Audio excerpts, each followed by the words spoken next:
Muito bem, então vamos ao nosso estudo de hoje dentro da carta aos Hebreus. Talvez você diga, mas parece que este assunto sobre a antiga aliança, nova aliança, derramamento de sangue de bodes, de ovelhas, de novilhos, parece que é um assunto assim que está tão grande, tão extenso dentro desta carta. É verdade, porque esta carta foi escrita para os hebreus, ou seja, para o povo de Israel. É uma carta totalmente aberta e compreensível para eles dentro da sua realidade ritual de culto. Os cultos na época de Jesus eram cultos feitos ali no templo com derramamento de sangue, de bodes, de ovelhas, de cordeiros, de carneiros, de novilhos e até mesmo de aves, de pombos e rolinhas. Por que o derramamento de sangue? Por que animais eram sacrificados? Por que havia um altar de bronze, um altar de holocaustos? Por que tantos animais sacrificados e sangue derramado e aspergido sobre o altar, as suas quatro pontas, sobre as pessoas ou utensílios ou móveis ou coisas para santificar? Por quê? Porque o pecado entrou na raça humana. O pecado entrou através de Adão lá no Jardim do Éden, lá no começo da nossa história, lá quando Deus criou a primeira família, fez o primeiro casamento e Deus trouxe a primeira noiva para o seu noivo, para o seu esposo. Deus criou Eva sob medida para Adão. E entrou o pecado. E o pecado, o Senhor havia dito, no dia que você comer desta árvore do conhecimento do bem e do mal, desta árvore que está no meio do jardim, certamente morrerás. Não houve a morte física instantânea. E morte, temos de compreender que morte não é aniquilamento. Nossos queridos que morreram não deixaram de existir. Eles tiveram a separação do seu corpo, mas estão vivos ou diante de Deus, já recebendo gozo, a paz, a alegria, ou já em tormento, aqueles que rejeitaram a salvação. Estão em dor e em tormento, como Jesus nos mostrou naquela história do rico e do mendigo. Mas nós vemos que estes rituais para animais serem mortos foram instituídos por Deus para trazer para o homem o entendimento da hediondez do pecado. O pecado não é só uma falta contra Deus. Não, o pecado é uma falta contra nós mesmos. Quando a pessoa peca, quando ela mente, quando ela rouba, quando ela pisa nos outros, quando ela agride, quando ela faz coisas tão sujas e imorais, ela está pecando contra si mesma. Ela está trazendo mal para si mesma. Ela está destruindo a própria vida. Ela está se aniquilando. O pecado gera a morte. O pecado gera a morte. Quando o homem pecou, ele se separou de Deus, ele perdeu a glória que o vestia, ele perdeu a inocência, a pureza, a alegria de viver. Não tem nada melhor do que a pureza. Não tem coisa pior do que a sujeira. É desagradável um lugar sujo, um lugar fétido, um lugar desorganizado, um lugar onde está ali a sujeira. É desagradável para nós, porque eu e você fomos feitos por Deus. E Deus é limpo, e Deus é puro, e Deus é santo, e Deus ama a organização, a limpeza e a pureza. Então, era necessário que para o pecado houvesse derramamento de sangue. Alguém tem de levar a culpa, alguém tem de pagar por esta culpa. Vamos ver? Hebreus capítulo 9, verso 20 ao 22. Diz assim: dizendo, este é o sangue da aliança, a qual Deus prescreveu para vós mesmos, para vós outros.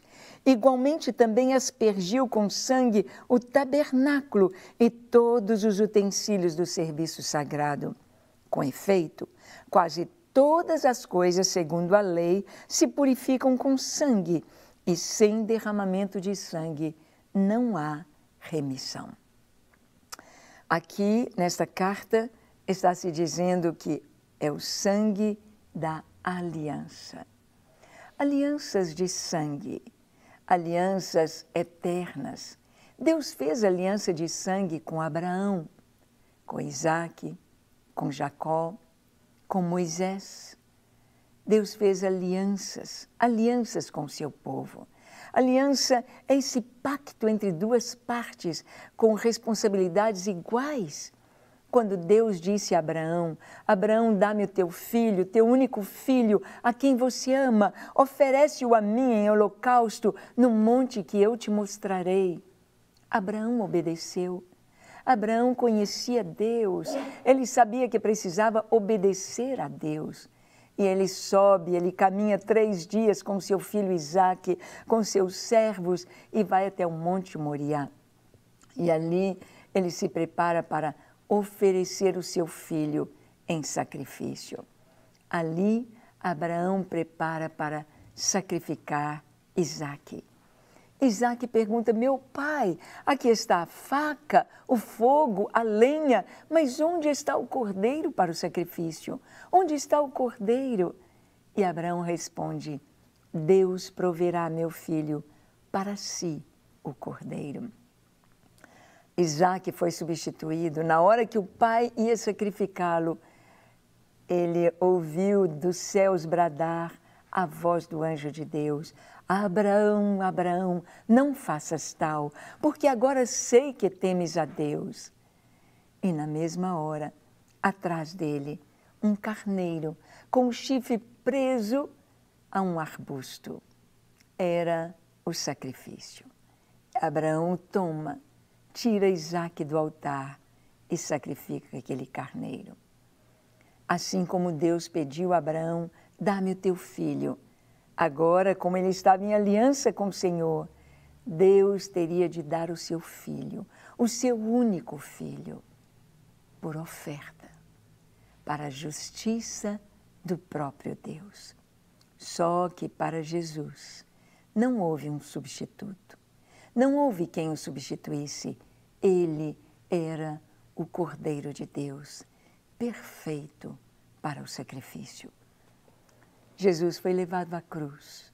Jesus derramou ali o seu sangue, desde as chicotadas daqueles verdugos, daqueles soldados romanos, desde a coroa de espinhos, desde o carregar sobre os seus ombros a cruz, desde os pregos em suas mãos, em seus pés, desde a lança perfurando o seu coração, perfurando o seu peito. O seu sangue foi derramado. O seu sangue foi derramado por amor de nós. O seu sangue foi derramado em meu lugar e no seu lugar. E diz a palavra que para santificar o tabernáculo foi sangue aspergido. Para a própria lei, o próprio livro da lei, aspersão de sangue. As vestes do sacerdote, o próprio sacerdote, aspersão de sangue com água. Sangue nos fala do sacrifício de Jesus, do perdão dos pecados. Água nos fala do Espírito de Deus e da Palavra de Deus. A nossa nova vida em Cristo, ela está associada à cruz e à Palavra de Deus. A cruz está dentro da Palavra de Deus. A Palavra de Deus revela a cruz, revela o sacrifício, revela essa história maravilhosa que haveríamos de ver para crer em Jesus, para crer nas promessas, para receber a remissão dos pecados. E diz a palavra que sem derramamento de sangue não haveria remissão dos pecados. Eu e você somos considerados felizes por podermos ter o perdão para os pecados através da cruz de Cristo, do seu sangue derramado. Não existe nenhuma religião do mundo que traga perdão aos pecados. Os budistas podem fazer abluções, esticar, levantar, ajoelhar, levantar os braços 100.000 vezes. Podem passar a mão na roda da vida 100 milhões de vezes. Podem fazer as suas preces. Os hinduístas e islâmicos 5 vezes por dia, orando, rezando para Alá, não terão perdão dos pecados. O perdão, a única solução para o ser humano é Jesus e o seu sangue derramado na cruz. Então vamos orar. Feche os seus olhos, curve a sua fronte, se for possível se ajoelhe. Ore comigo dizendo: Senhor, eis-me aqui em Tua presença. Reconheço que sou um pecador e tenho vivido longe de Ti. Reconheço que a morte é o que eu mereço, a condenação. Mas eu clamo a Ti pelo Teu perdão. Perdoa-me, Jesus. Aplica em minha vida, em meu coração, o Teu sangue derramado, ó Jesus. E lava-me, e perdoa-me, e santifica-me, e limpa-me, e dá-me um novo coração, uma consciência limpa e livre de culpa, pelo Teu perdão. Entro em aliança contigo, te entrego a minha vida, o meu coração, e recebo de Ti a Tua vida e o Teu coração. Sou Teu para sempre. Amém. Pai, que cada pessoa que nos assiste receba o Teu toque de paz, de bênção, de cura, de libertação, de vida, de suprimento. Responde às orações e visita com poder cada lar, no nome de Jesus. Amém, amém e amém. Não quer ficar um segundo por fora da nossa programação? Agora você pode nos acompanhar através das plataformas digitais. Não perca tempo, acesse, curta e siga-nos. Fique por dentro de tudo o que acontece por aqui. Rede Super, inspirando você.